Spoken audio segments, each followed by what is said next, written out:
Chào mừng quý vị đang đến với kênh VN YouTuber.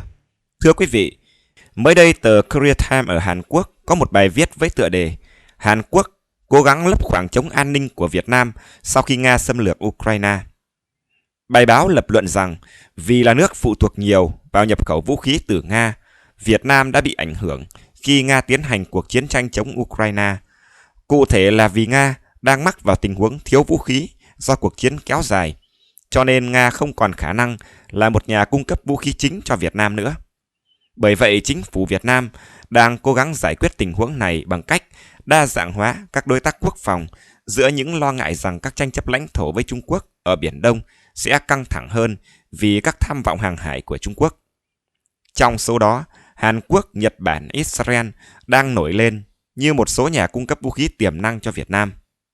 Ông Nguyễn Phương, một nhà phân tích quốc phòng ở Việt Nam được Korea Times trích dẫn nói rằng cuộc chiến của Nga với Ukraine là một sự kiện làm thay đổi cuộc chơi khi sự thống trị của Nga trong thị trường vũ khí Việt Nam sắp sửa kết thúc. Ông Nguyễn Phương nói, cuộc chiến ở Ukraine đã làm thay đổi cơ bản sự phụ thuộc của Việt Nam vào nguồn cung vũ khí Nga, và Việt Nam hiện giờ đang tích cực tìm kiếm các đối tác nước ngoài tiềm năng mới để mua vũ khí. Hàn Quốc là một trong số đó. Ông cũng bày tỏ sự lạc quan về quan hệ quốc phòng giữa Hàn Quốc với Việt Nam khi nói, Hàn Quốc đã và đang là một trong những nền công nghiệp quốc phòng tiên tiến, lớn mạnh và hấp dẫn trên thế giới. Quan trọng hơn, Hàn Quốc đang cố gắng thúc đẩy điều đó, mà Việt Nam thì tích cực tìm kiếm một đối tác đáng tin cậy. Do vậy, nếu họ hợp tác, sẽ là một sự hợp tác cùng thắng cho hai bên.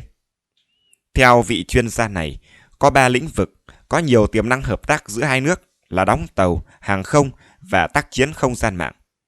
Ông nói Việt Nam muốn không chỉ mua vũ khí mà còn tìm kiếm sự chuyển giao công nghệ, và Hàn Quốc thì đang sẵn sàng làm như vậy.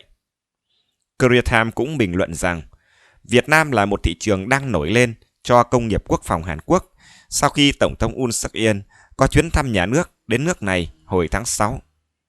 Trong cuộc gặp thượng đỉnh tại Hà Nội ngày 23 tháng 6, ông Yoon Suk Yeol và Chủ tịch Việt Nam Võ Văn Thưởng đã đồng ý tăng cường hợp tác trong các vấn đề liên quan đến Biển Đông.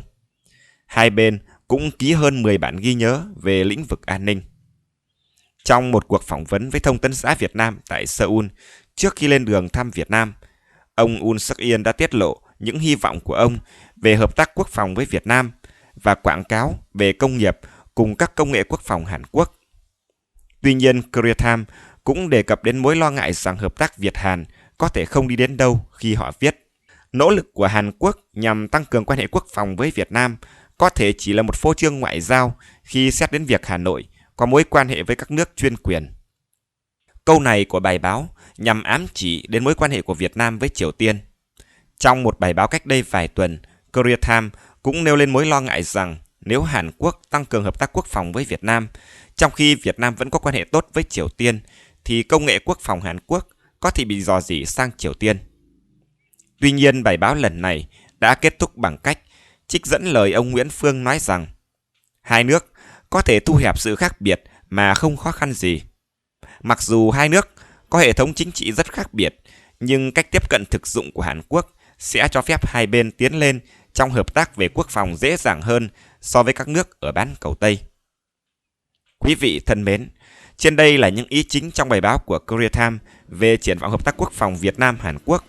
Tiềm năng hợp tác của hai nước trong lĩnh vực này còn nhiều, nhưng vẫn còn một con đường dài phía trước, khi mà trong nội bộ Hàn Quốc cũng còn những ý kiến trái chiều về chuyện này.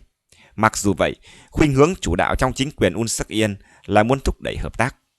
Chương trình hôm nay xin dừng tại đây. Cảm ơn quý vị đã quan tâm theo dõi. Xin chào tạm biệt và hẹn gặp lại.